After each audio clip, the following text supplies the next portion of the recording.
Yeah.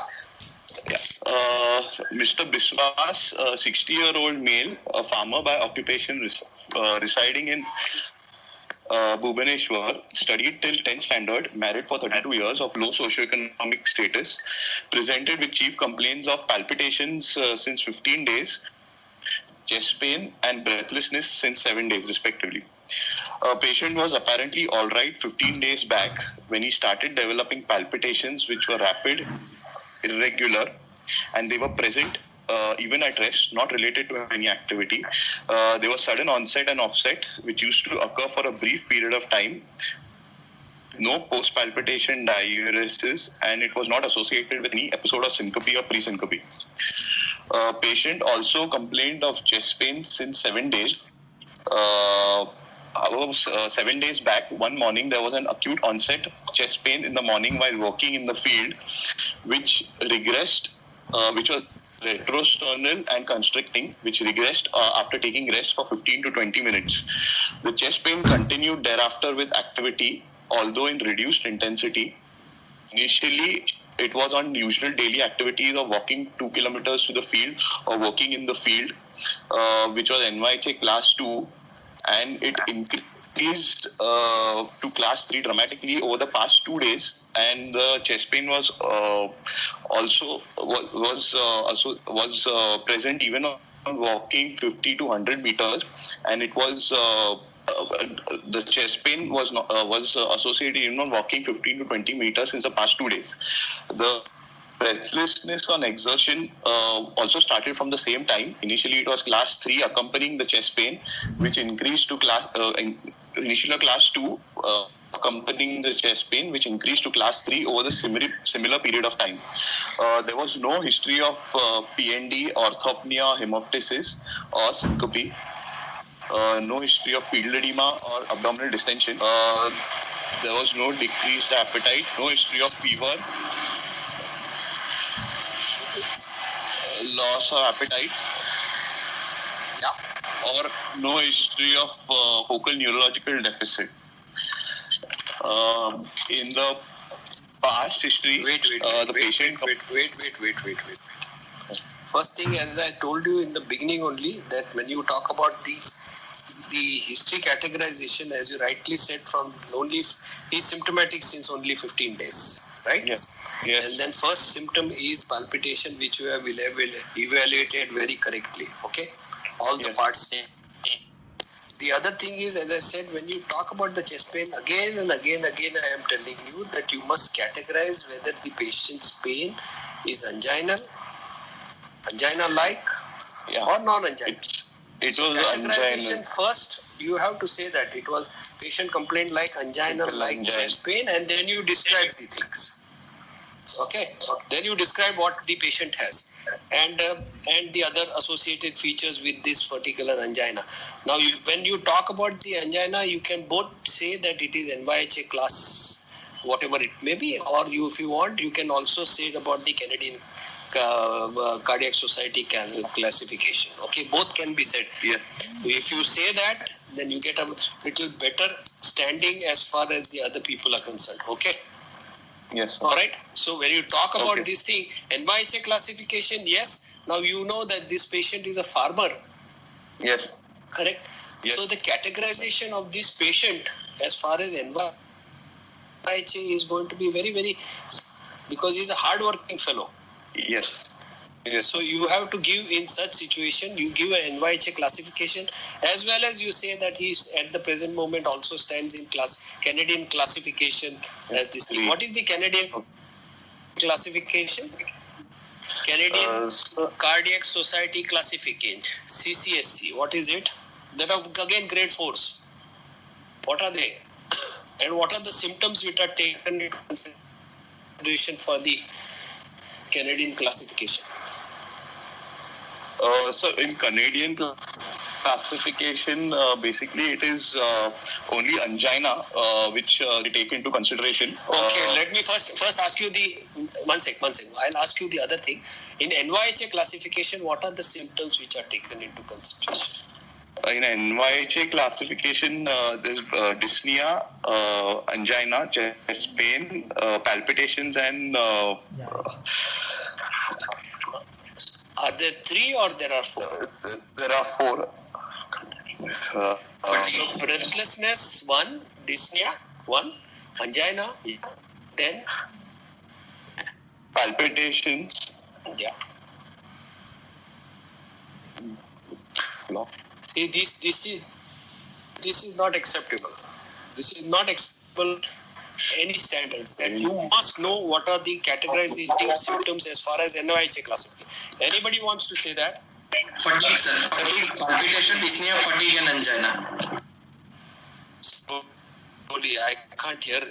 Yeah, dyspnea. Hello, who's that? Hello. Hello, sir. Hello. Dyspnea, palpitation, angina, and fatigue. Okay.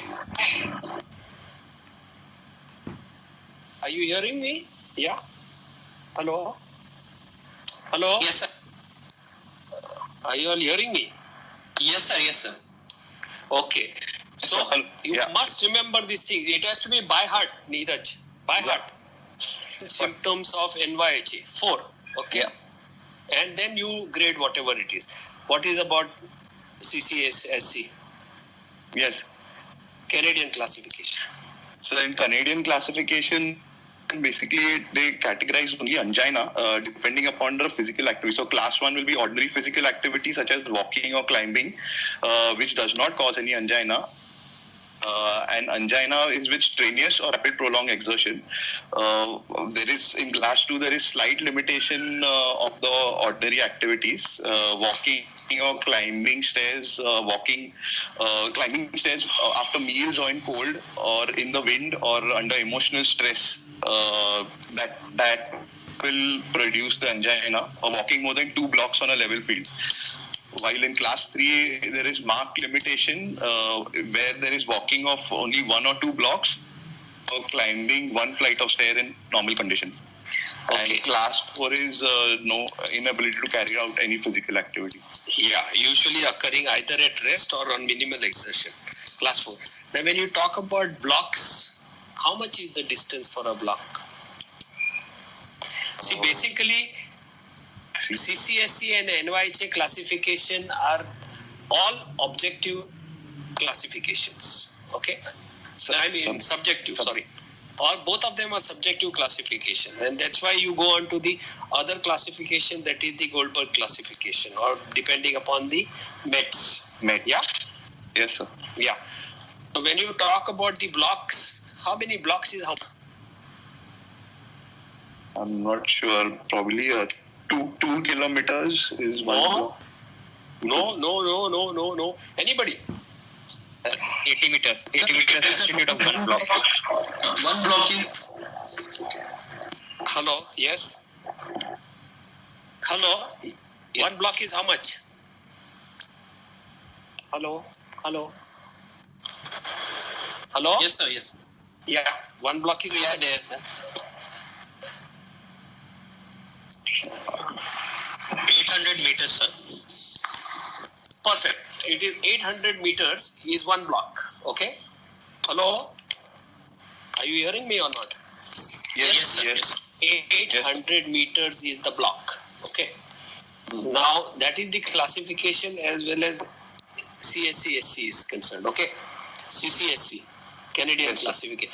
So, when you talk about angina, it is always a positive plus point for you if you talk about NYHA or the Canadian classification when you talk about angina.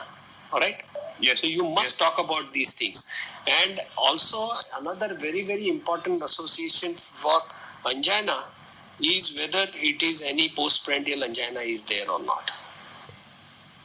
Okay. Yes, sir. Yeah, that has to be categorically stated because your presenting symptom are 2 of the 3.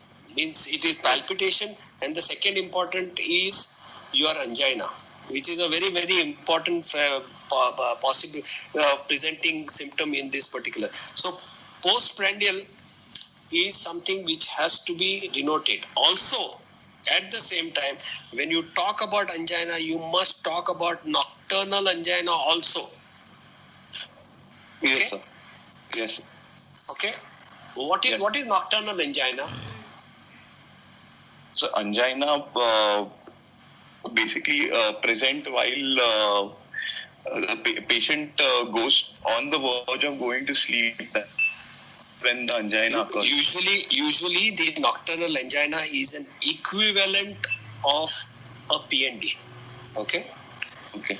It is an equivalent of PND. Usually it tends to occur when the patient has already gone to sleep and gets up because of angina. So it is an angina which is equivalent angina which occurs as compared to a PND. So you must remember that. So these two factors as far as postprandial angina and nocturnal angina have to be spoken about when you talk about angina as a presenting symptom.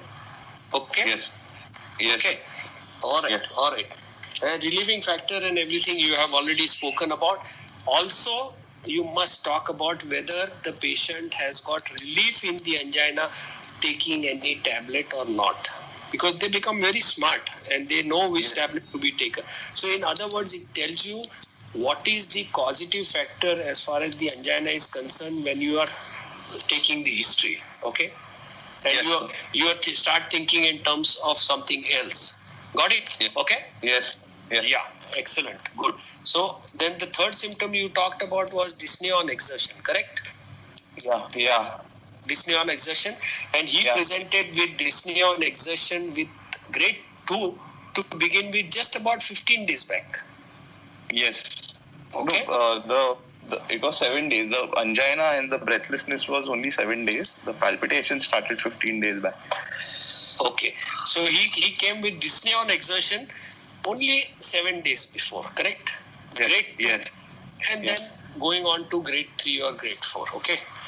Yes. Now, so on the basis of the history, do you want to say something before you come to the past history?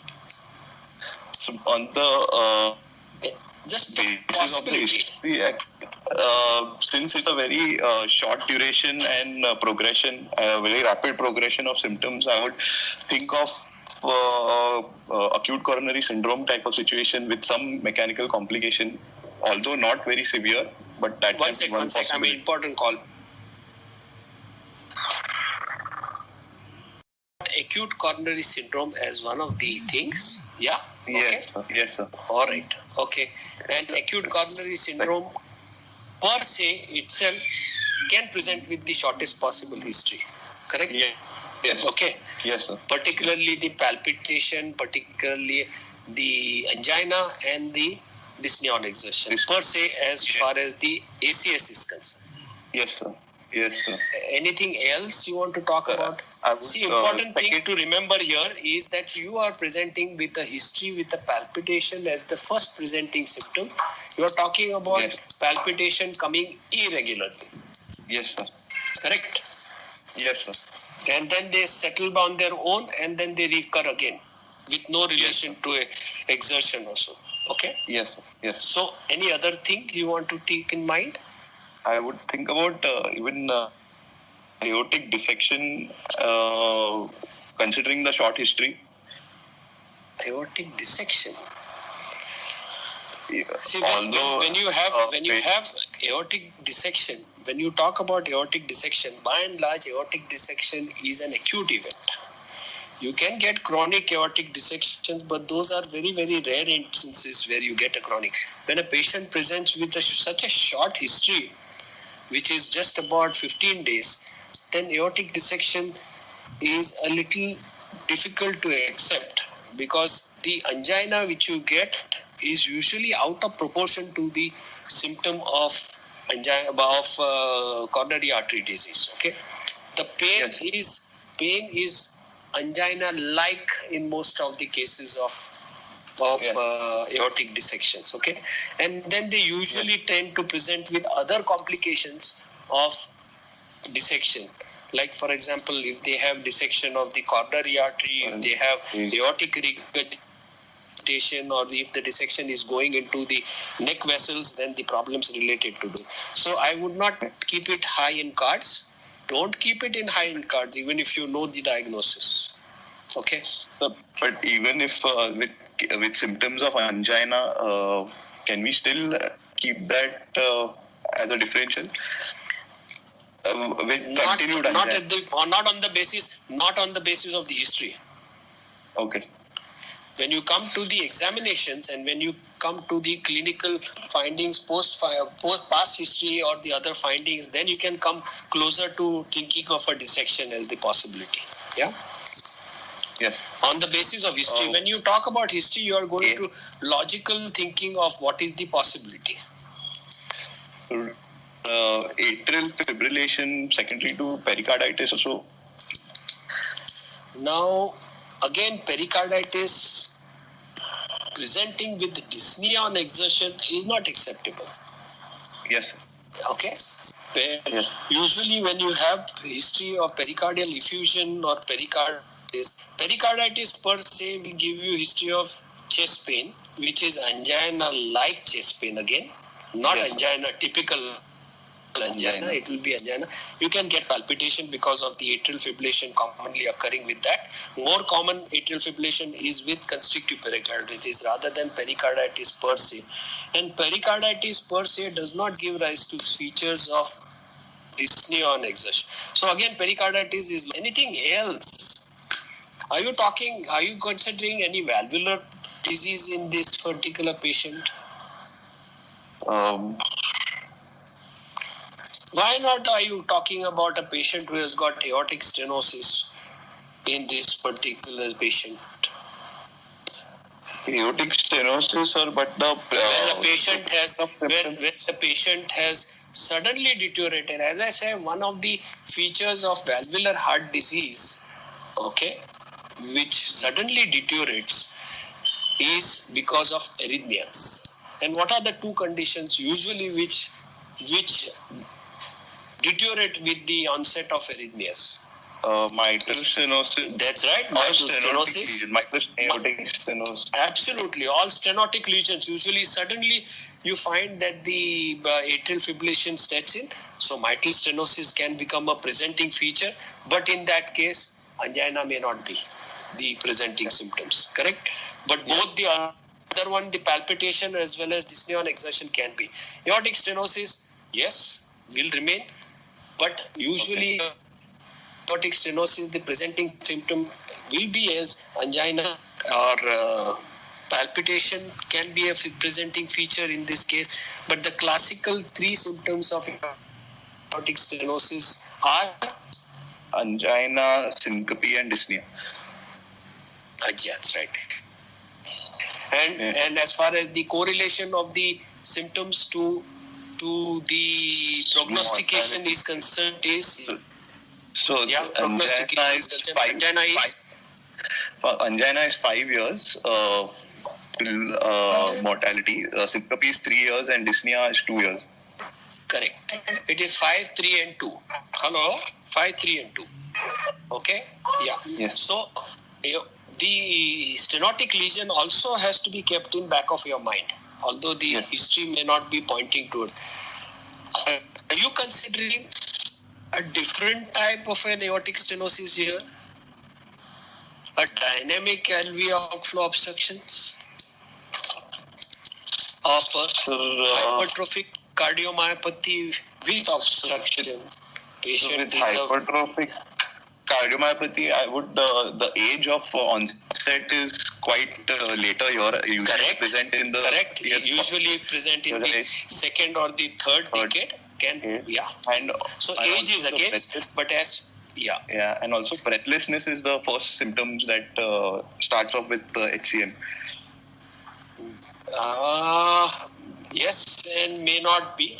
They can present with palpitation usually when the patient of HCM goes into cardiac failure, okay, most of the time it is associated with the arrhythmias. Yes. It is arrhythmias with either ventricular arrhythmias or more commonly so atrial arrhythmias with atrial fibrillation and dilatation of the left ventricle. So palpitation can be a presenting feature in patients of HOCM. He present late.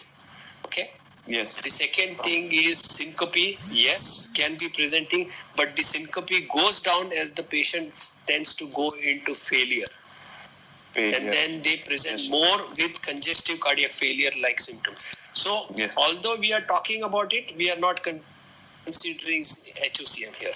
Okay. So ACS, yes. So your stenotic lesions, and you keep at the back of your mind other possibilities. Sir, also one more thing. Again, the age is against the presentation, but can it be a ruptured sinus of Valsalva also? Of course, you have to take into consideration a rupture sinus. I'm coming to that.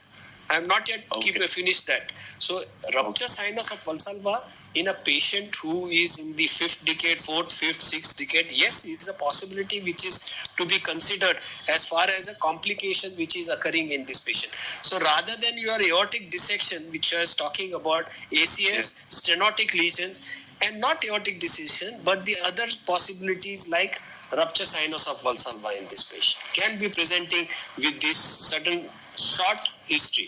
Okay? Yes. Right. Yes, sir. Okay, sir. The other possibilities wherein a patient presents with such a short history is a complication of a valvular heart disease, in the sense of patient getting infective endocarditis. But here there is no evidence of these things occurring. The other thing, when the patient comes with such short history, you have to give a history whether the patient has had any traumatic history. Okay? Okay, sir. Yes, sir.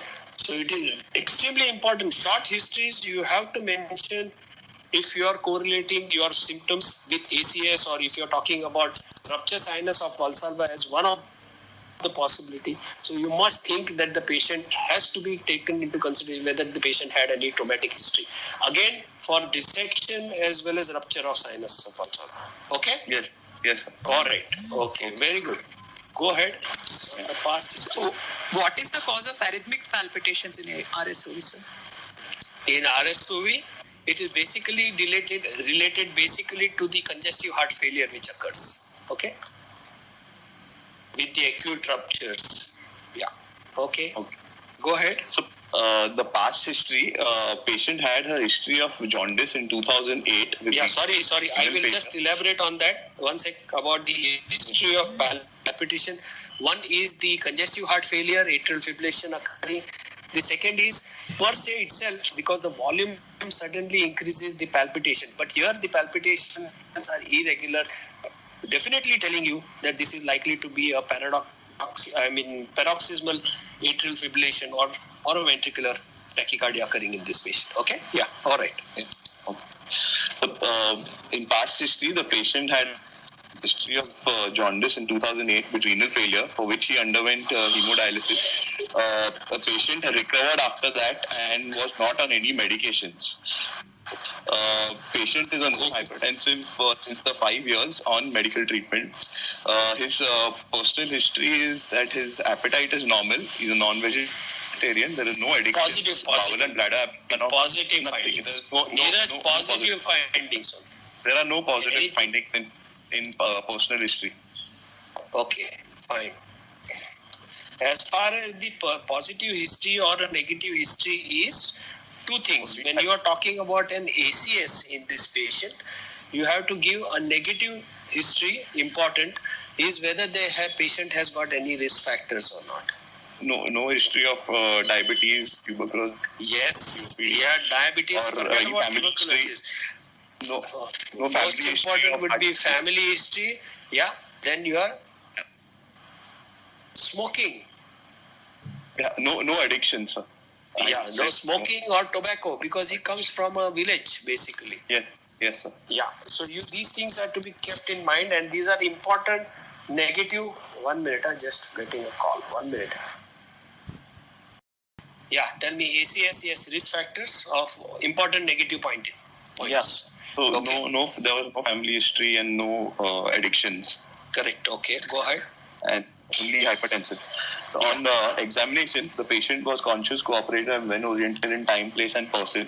The height was 170 centimeters, 865, BMI of 20. Neeraj, tell us only the positive findings. Yeah. Only positive. It was afebrile to touch. The pulse was 108 beats per minute, particularly irregular, normal volume. The apex pulse deficit was 11 beats per minute. It was bilaterally symmetrical and all peripheral pulsations were present. The BP in the right arm in supine position was 130 by 80 millimeters of mercury. In left arm, it was 136 by 80 millimeters. The right lower limb systolic blood pressure 160 millimeters of mercury. The JVP was elevated 11 centimeters. Sorry, right? 160. Where was the right upper 160? In the low. Okay. Systolic BP was 160 millimeters of mercury. Okay. The jugular venous pulsations was elevated with mean columns 11 centimeters above the sternal angle. The A wave was absent and all other waves were prominent. There was no icterus. Sorry, I am not able to hear. Slowly, tell me what is the JVP? JVP? So the JVP was elevated. The mean column was 11 centimeters above the sternal angle. The A wave was absent and all other waves were prominent. Was absent. Yeah. Okay. Yeah. And all other waveforms were prominent. Now, Neeraj, what other waveform will we get? Huh? So there was a prominent V wave with a prominent Y descent, sir. So you talk about the V wave, no? Yes. There is only one possibility of wave. All other waves means what are you talking about? Which other wave do you get in JVP? No, the V wave was prominent. Okay. Right. All right. Okay. There was no pallor, icterus, clubbing cyanosis, pupil edema. The saturation was 96% in all 4 limbs, and on exertion, the saturation dropped to 94%. There was no peripheral signs of infective endocarditis, and musculoskeletal examination was normal. Okay. All right. On inspection, yeah. One sec. Before you go to the cardiovascular examination, couple of usually asked questions for you. Yes. One is, what is the accepted discrepancy in the upper extremity BP? So less than, between the 2 extremities, it should be less than upper 10 extremity millimeters. I'm talking up in 10. Anything up to 10 is accepted. Yeah. Yes. As a difference in the upper extremity pulsation. And if it is in the upper extremity, which is higher? So usually the dominant, the right arm depends upon the dominance of your arm. That arm is usually a higher blood pressure. By and large, usually it is in the right upper extremity. The pressure is slightly higher as compared to the other one. That is because of the direct continuation of the right subclavian as a part of the innominate. Okay. And up to 10 difference in the right and the left is accepted. What about upper and lower extremity? So up to 20 is accepted, sir. Yeah, up to 20 is accepted. Very good. Now, which is the situation wherein you will get significant discrepancy in the upper extremity pulsations? So you get it one in coarctation of aorta. 1 minute. Neeraj, when you are asked a question like this, okay? Yes, sir. The first thing, the commoner things comes first. Okay? Commoner things comes first and then you answer. This is just I am giving a broad outline. Okay? Yeah. Okay. What is the commonest association of discrepancy in the upper extremity pulsation, right and the left? Aortitis. Yes, because it is common in our country, no? Yes. It is still common. Which areas is it common? Tachyarthrosis. What is the geographical distribution of tachyarthrosis? I think I must have told you again and again. Tachyarthrosis should be completely thorough as far as this thing, your exams is concerned. Because one case is invariably it is a tachyarthrosis disease or coarctation. Okay. All right. In the north. What is the distribution? There are 2 things I must tell you about the tachyarthrosis disease, which are commonly asked. One is the distribution. The second is the Indian classification of tachyarthrosis. Okay, it is a different classification for tachyarthrosis for Indian. Yes. distribution, Indian classification, and they invariably ask you what are the CT findings in them. CT angio findings in Takayasu's. Okay? Yes. Now, next time I want you, I think first 10-15 minutes, next time we'll discuss about only Takayasu's disease. 10 minutes. Neeraj, you are going to read about this. Yes, sir. The distribution, the Indian classification, and the CT angio findings. Okay? Yes. Yes. Okay. So we talk about discrepancy and the upper extremity Takayasu's. Yes. Then your coarctation comes. What about other things? Then uncommon causes like thrombosis. Don't say uncommon. You say common cause Thrombosis. in order of reasons. Yes. Obliterative obstructions of the obstruction, either at thrombus formation or dissection. traumatic, dissection, thrombus, trauma, Then Yes. fourth one, Supravalvular ribs. Supravalvular that's right. ribs. Who's that? See, all these things has to be kept in mind. Williams syndrome, okay? What is called as the Squanda effect, right? Hello? Yes, sir. The Coanda effect. What is the Coanda effect?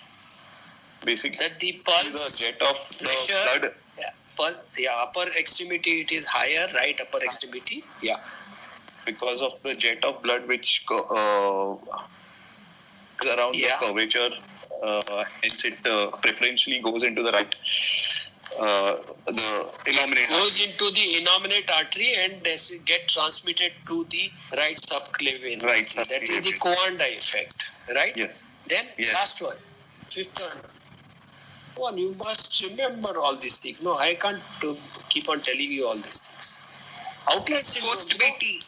Post-BT. Thoracic outlet syndrome first. When you talk about adults, Cervical rib. you don't say about rib or anything. You talk about outlet syndromes. Thoracic outlet syndrome. There may be a band, there may be a cervical rib, whatever it may be. Okay? And then as somebody said, yes, if you have a BT shunt, a classical BT shunt being done on a patient, then yes, you will get a discrepancy in the upper extremity. Okay? All right? Yes. Now the other commonest question which is asked, how did you take the blood pressure in the lower extremity? So actually, usually you're not supposed to take it with the arm cuff, because you need a larger cuff to be used, and you can either place it over the thigh, or if you're using the arm cuff, you can place it over the calf, sir, and then take the Very good. posterior Yes, so you as can take it in the calf, the pressure, because the arm and the calf practically remain the same. Okay. Now, the idea of asking this question is, what is the recommendation for the BP cuff? Sir, the width of the BP cuff should be at least 40% of the circumference of the arm. The width. Yes, correct. And Yeah, usually 40%. Yeah. Or Yes. 20% of the diameter of the arms. Okay, that Neeraj, is you have to something, sir. answer this question in a different manner. In adults, it is this much. In children, it is different. Can anybody tell me? Yes, the cuff should be 8 inches by 5 inches in adults, sir.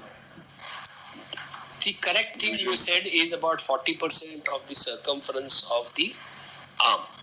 Okay. Yes. Or the arm or calf or whatever it is, thigh. Say, agreed. What about children?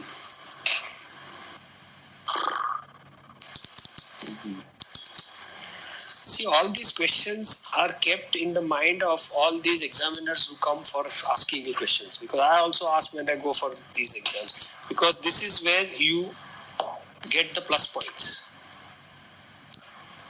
Anybody? Children, what is the criteria of taking the blood pressure in a child? Child below the age of 10 years or 8 years, how are you going to talk about the blood pressure? What is the recommendation for the blood pressure? Now, I'm not going to tell you all these things. Okay. So next time, next clinic, I think we will only talk about these things. So you BP, how do you do it in children? Second question, 10 minutes for Takayasu's and answer this also of children. Okay. Yes. All right. Okay. Go ahead. So Neeraj, you are talking about a patient who is in congestive cardiac failure. Okay. Yeah. Or right-sided Yes, decompensation with an elevation of the JVP, significant elevation of the JVP. Correct? Yes, sir. With a prominent V waves. Okay. And A wave is absent, understandably, because the patient is in atrial fibrillation. Correct? Yes. Okay. So you know patient is in congestive cardiac failure with lot of elevation of the venous pressure. All right. Yes. Now go ahead for your examination. In inspection and palpation together, the patient was examined in supine position. The chest was bilaterally symmetrical. There was no scars and sinuses. The apex beat was in the left fifth intercostal space, 3 centimeters lateral to the mid-clavicular line. It was 3 centimeters. Okay. Yes. Yeah. It was diffuse, continuous with the parasternal pulsations, RV type with lateral retraction. Okay. There was RP type of epigastric pulsations. The second heart sound was palpable in Say RV the, type is, hello Neeraj. It is not RV type. When you use the words, you have to be very specific. RV inflow pulsations are usually felt in the epigastrium. So make it a habit that you talk in a proper vocabulary. Yes. Okay? Yeah. Okay. Your RV type, your apex is going diffuse and out. Okay? Yes, sir. RV type, no retraction in between the parasternal and this thing. Then you talked about inflow pulsation. Okay. Then talk about parasternal. RV. So, there was a palpable second heart sound in the second. Okay. Before that, what about parasternal heave?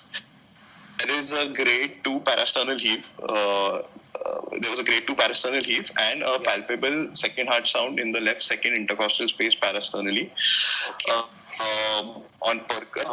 The cardiac, the left cardiac. So there is a diastolic shock also, you said, no? Yes, sir. Okay. Yes. Okay. Yeah.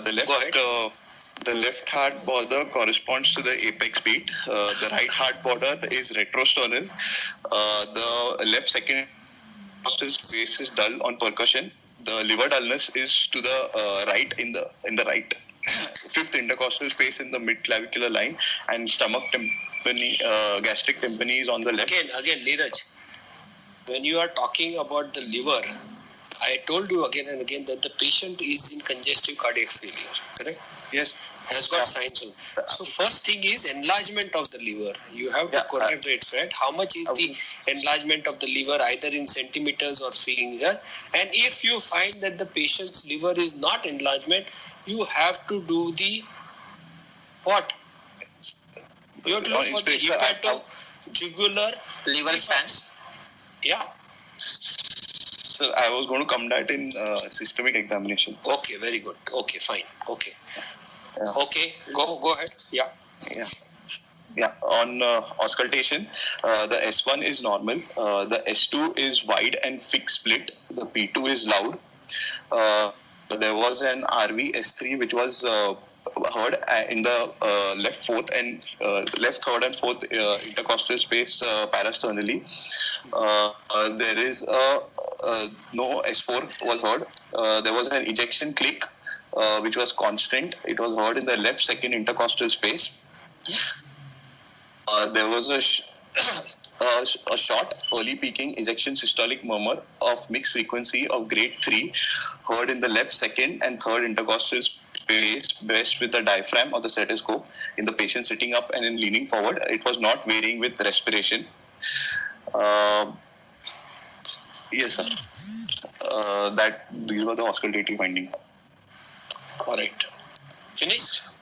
Yes. Finished. And on systemic examination, in thoraabdominal examination, the liver was 2 centimeters palpable below the costal margin. It was tender to touch and with a rounded and smooth contour, and the liver span was 15 centimeters.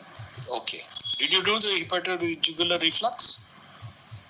So the JVP was elevated, so in a patient, so this is a question usually asked. So Yes. you have to say, because the patient has got raised JVP, significantly raised, evident raised JVP and a liver enlargement, you are not going to do the HJ reflux. Okay? Yes, sir. Never Yes. ever. Only in patients where there is subtle signs of right-sided right decompensation, you do go ahead and do that. Okay. Yes. So Yes. now, as far as your examination is concerned, Yes. let us come to a conclusion as to what you are trying to tell us. First thing is there is a cardiomegaly, Yes. right ventricular Yes, sir. type. Okay. Yes.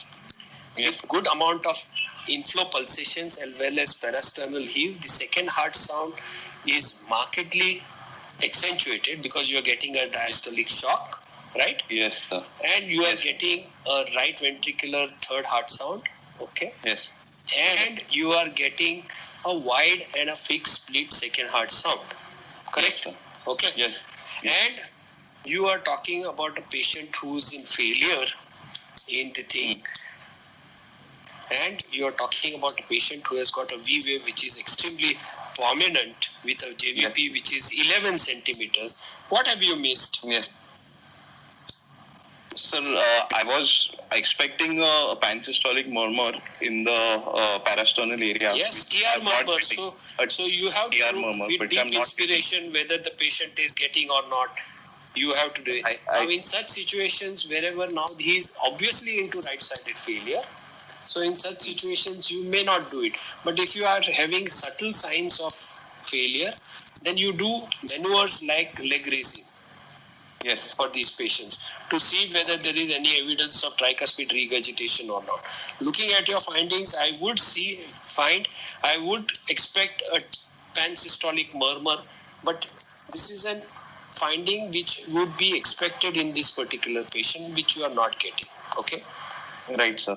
Yes. So you have to make a mention that I looked for a PSM or a pansystolic murmur, but I am not able to appreciate. Okay. Okay, sir. Hello. That is Yes, the way you have to say that you looked for it, but you are not able to hear it. Okay. Okay. Yes. All right. So Yes, sir. So the diagnosis is pointing towards a single diagnosis, or you're going towards a differential diagnosis? Sir, it can be a First differential thing is, let me ask you certain questions first before you go. Yes, sir. Give me the causes of a wide split second heart sound. Sir, wide split second heart sound. Again, when you answer, you have to go in order of frequency. Yeah. I would say Why? ASD first. Yeah, I would ASD, say yes. first. Then Yes. TAPVC or ASD, partial anomalous. TAPVC become part and parcel of it, okay? Or a partial anomalous, okay. Yeah. Then right ventricular failure can give rise to a wide and fixed. Hello? Yes, go ahead. Right heart failure.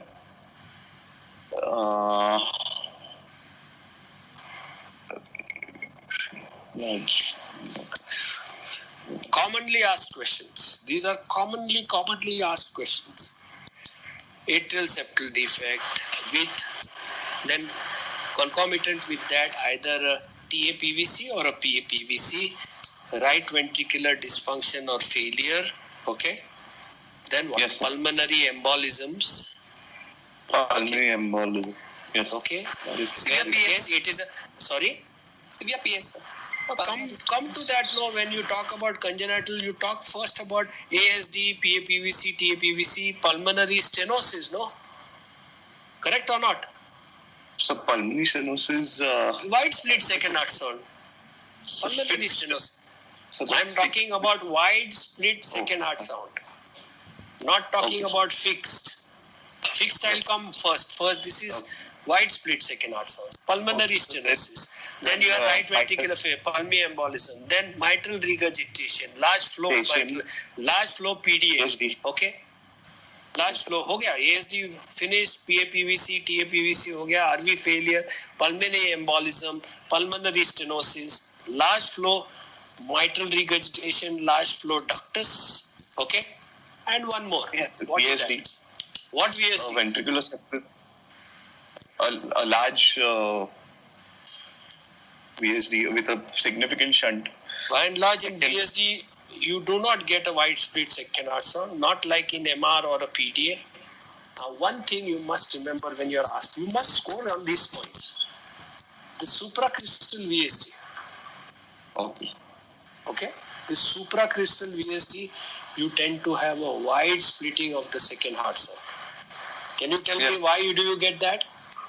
Because the shunting is directly into the pulmonary artery, sir. So that is why. So what happens?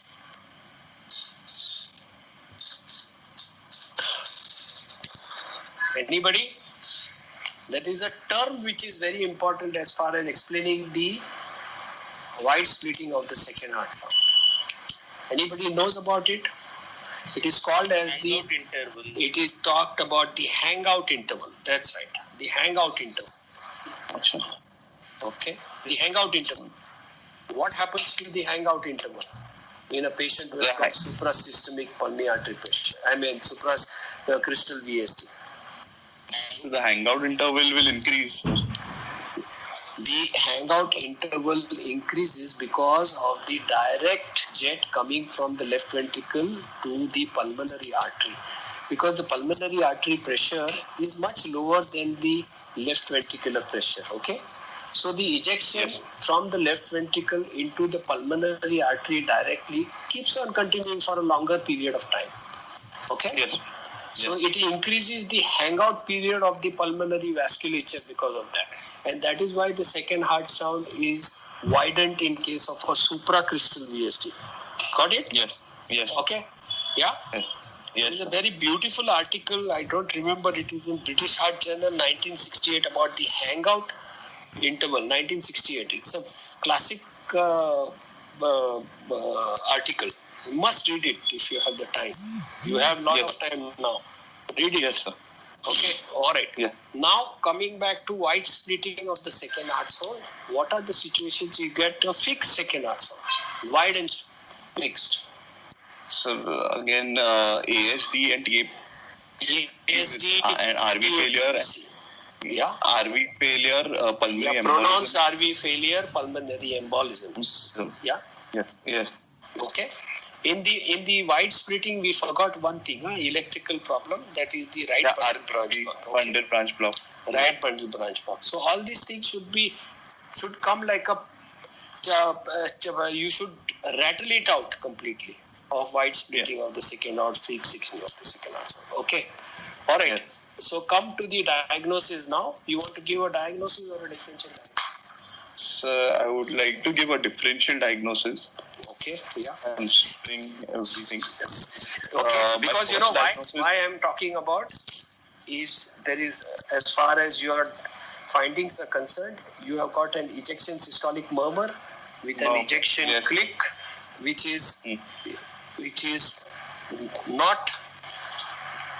is more like a left-sided event, correct? Yes, no? sir. Yeah. So Ejection click. Yeah. Ejection click and ejection systolic murmur. So now, considering the RV, I feel that it's right-sided event only. Considering the RV type of apex and even the RV heave that is present. Yeah. So I feel that the ejection click is a right-sided event. So this is a ejection click which is occurring at the right side, correct? Yes, sir. And your ESM also is occurring on the right side. So now first come to your diagnosis or differential diagnosis, then I'll ask you some questions. So my first diagnosis is situs solitis levocardia with a congenital acyanotic heart disease with increased pulmonary blood flow, a shunt cardiology, which is a ASD, with about a shunt of more than 1.5:1, with severe PH in heart failure, currently in NYHA class 3, and with associated coronary artery disease. Sir. Okay. All right. Now, when you talk about two associated features, one is a congenital heart disease and the second one is an atherosclerotic heart disease, isn't it? Yes. You are asking Yes. for a combination of two, right? Yes. Anything Yes, else sir. you want to consider in this particular patient? You know that the patient has gone into right-sided failure. We talked about what are the situations and you get a wide splitting of the second heart sound, correct? Sir, one thing, sir, if this is an ASD, won't the left-sided failure itself cause signs of right-sided congestion? Naturally, it is going to increase the shunt. Any situations Yes. where you get an increase in the left-sided events or pressure, Yes. the shunt is Yes, going sir. to increase significantly. It is going to So, increase. but does that always mean that the right ventricle is failing here? Yes, it is going to be failure. That is the predominant feature. All findings are suggestive of a right-sided failure in this patient. No? All the findings of you have got a volume overloaded right ventricle, parasternal heave. You got RVS3. So it is dominated by the right-sided this thing. Correct? Can't that be just the shunt, sir, itself? Yes, it could be the shunt itself. So I'm coming to that thing. So you're talking about one possibility is an ASD, you said, with a coronary artery disease. All right, one. Any the other differential diagnosis you want to entertain here? That's what I'm asking you. Any other this thing diagnosis you want to entertain here? So I cannot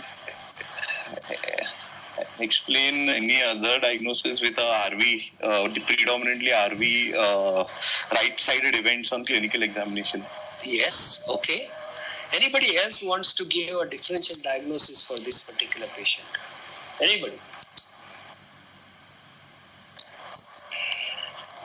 See, ultimately the findings and everything are suggestive, but you have to come to a logical diagnosis as far as the findings are concerned. Anybody else wants to give any other? Sir, chronic thromboembolic pulmonary hypertension. Correct. You must think about it, no? A patient who has got a chronic thromboembolic with an acute pulmonary thromboembolic phenomenon occurring in him. It explains also the possibility of a patient who was asymptomatic for so many years, okay, and just has manifested with these symptoms over the last 15 days only, okay. So you have to consider in this patient a patient who has got a pulmonary thromboembolism, okay, and the patient is now manifesting with symptoms which are suggestive of right-sided failure, okay. Now whether the patient had an acute on chronic thromboembolism or not is a different entity to be considered into this, okay. Now why we say that it could be an acute on chronic thromboembolism is because of the P2. The P2 is significantly accentuated. That means that patient must have had some rise in the pulmonary artery pressure, and super added pulmonary thromboembolism has occurred in him, which has given rise to signs of right-sided decompensation and failure. Okay. Yeah. Why I'm saying that, Neeraj, is because when you give a diagnosis, although the possibility, anybody, as I say, keep on saying, anybody has the right to get whatever disease he wants, or he may get it.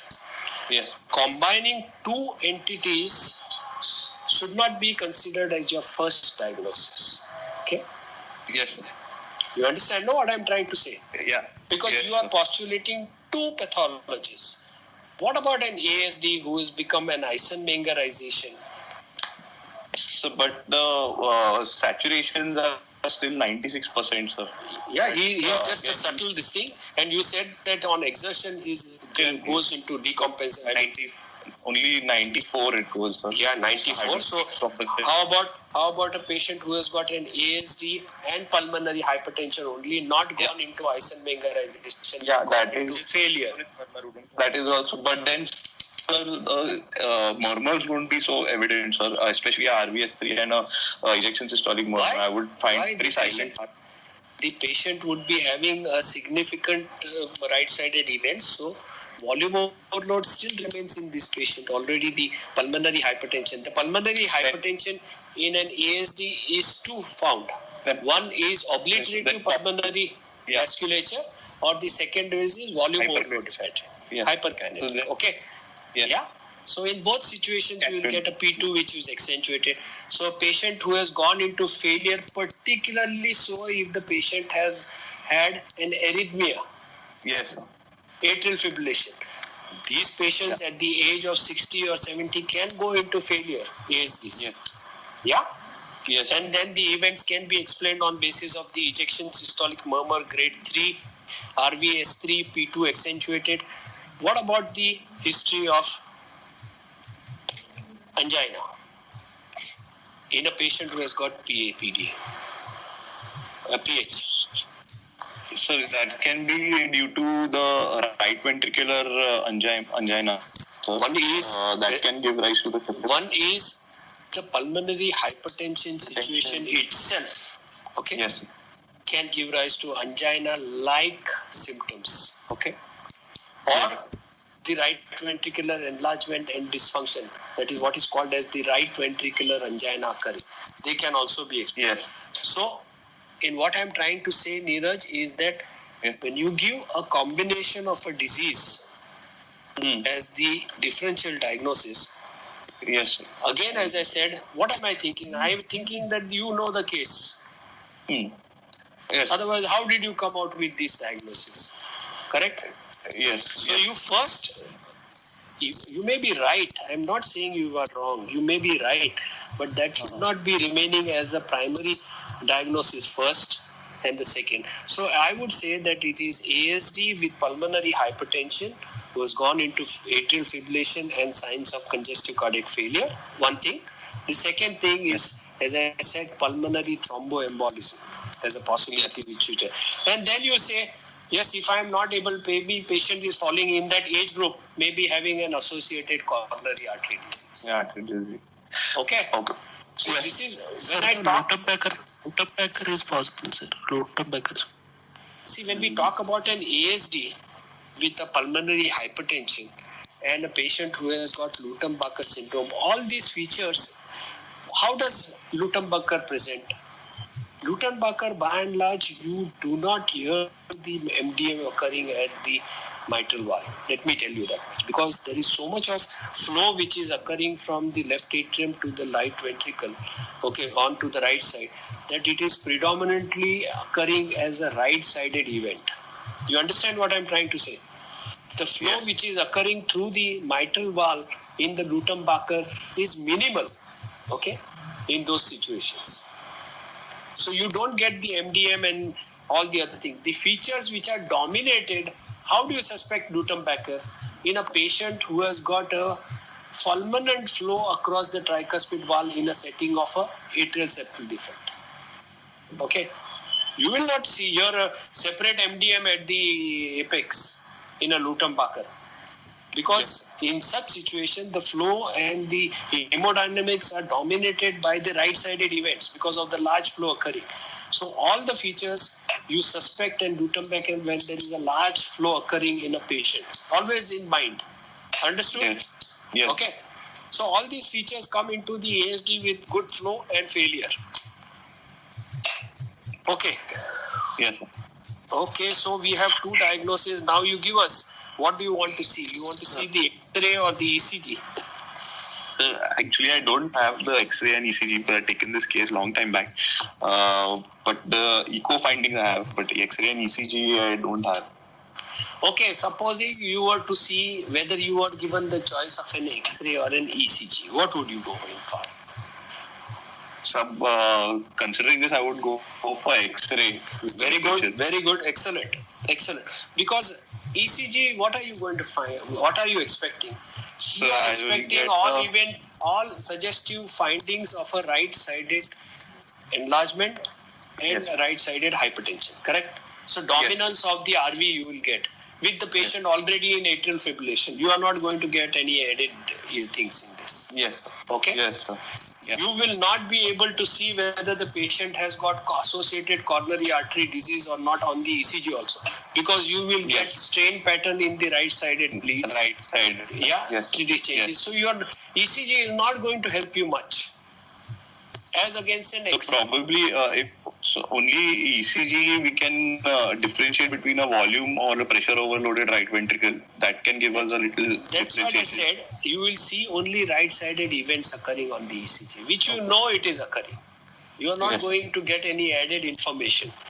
X-ray, yes, X-ray will be more pointing towards the diagnosis. Correct or not?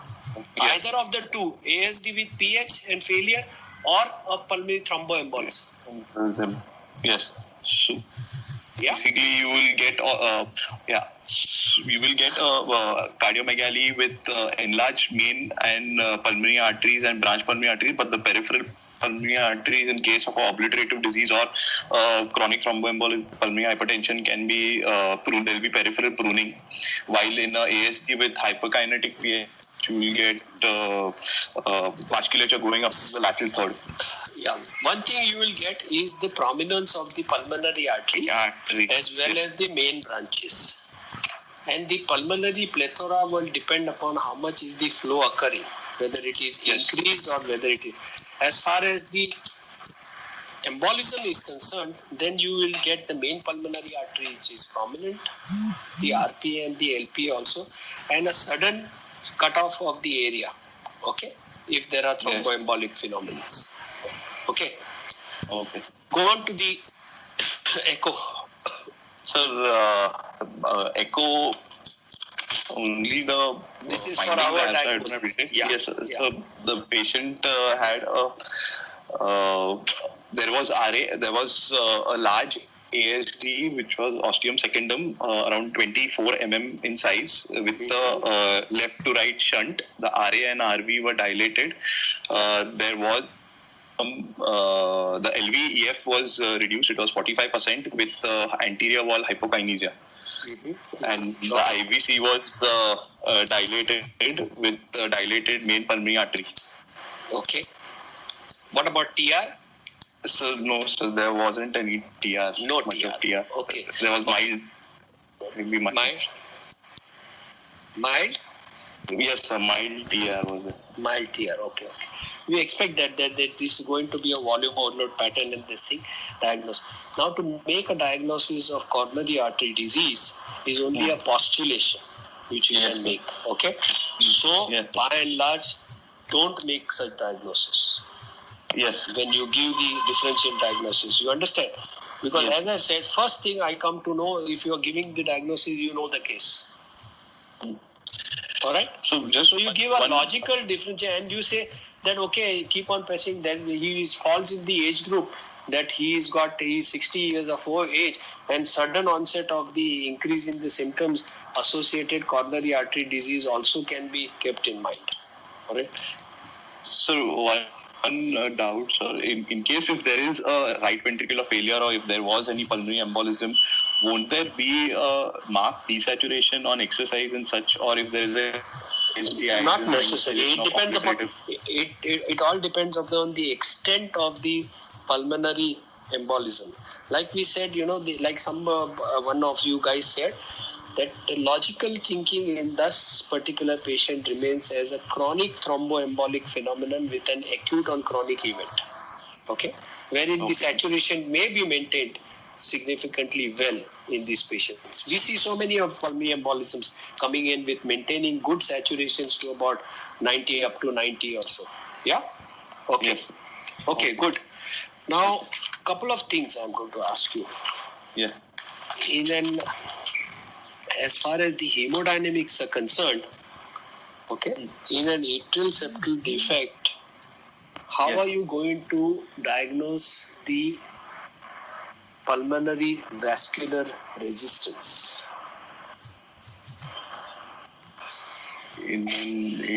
So on CAD.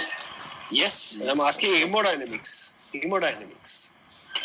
Yes, sir. So basically the pulmonary vascular resistance can be diagnosed by the transpulmonary gradient divided by the cardiac output. So that's the QP.